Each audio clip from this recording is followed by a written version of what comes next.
রাজশাহী বিশ্ববিদ্যালয়ে ৫৫ কোটি টাকা নিয়ে রহস্যই কাটছে না। এই ঘটনায় চলছে তোলপাড়। তবে কেবল টাকাই নয়, আওয়ামী আমলের নানা অনিয়ম আর দুর্নীতি ধরতে বিশ্ববিদ্যালয় কর্তৃপক্ষ গঠন করেছে সত্যানুসন্ধান কমিটি। শিক্ষক নেতারা বলছেন, বিশ্ববিদ্যালয়ের মতো জায়গায় দুর্নীতির প্রমাণ পেলে অভিযুক্তদের কোনোভাবেই ছাড় দেওয়ার কোনো সুযোগ নেই। রাজশাহী থেকে জিয়াউল গনি সেলিমের প্রতিবেদন, ছবি তুলেছেন শরীফুল ইসলাম। আওয়ামী আমলে অধ্যাপক গোলাম সাব্বির সাত্তার তাপু রাজশাহী বিশ্ববিদ্যালয়ের উপাচার্য থাকাকালে 2021-22 অর্থবছরে ঋণ পরিশোধের নামে 55 কোটি টাকা সরানো হয়েছে। অডিট রিপোর্টে ধরা পড়েছে এই টাকা বাজেটে দেখানো হয়নি। ঋণ পরিশোধের দাবি করা হলেও এর পক্ষে অডিট টিমকে কোনো প্রমাণ দেখাতে পারেনি তাপু প্রশাসন। তবে এ ঘটনা জানাজানির পর এখন চলছে তোলপাড়। দেশের মানুষের কাছে দেশের টাকা কিভাবে খরচ হয়েছে, কিভাবে এদিক থেকে ওদিকে হয়েছে, এটি পরিষ্কারভাবে যারা দায়িত্বে আছেন সেটা অনতিবিলম্বে এটা তুলে ধরবেন। যদি কারো কোনো এখানে দোষ থাকে, ত্রুটি থাকে, অবশ্যই তাকে পানিশমেন্টের মুখোমুখি করতে হবে। এরই মধ্যে বর্তমান প্রশাসন এই 55 কোটি টাকার সন্ধানে নেমেছে বলে জানিয়েছেন বিশ্ববিদ্যালয়ের মুখপাত্র।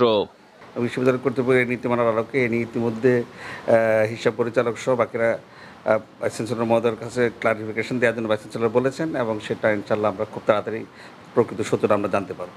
তবে ওই সময়ের উপাচার্য অধ্যাপক গোলাম সাব্বির সাত্তারের দাবি, টাকা উদয়ের প্রশ্নই অবান্তর। কেবল বিশ্ববিদ্যালয়ের প্রয়োজনেই এক ফান্ডের টাকা আরেক ফান্ডে হস্তান্তর করা হয়েছে।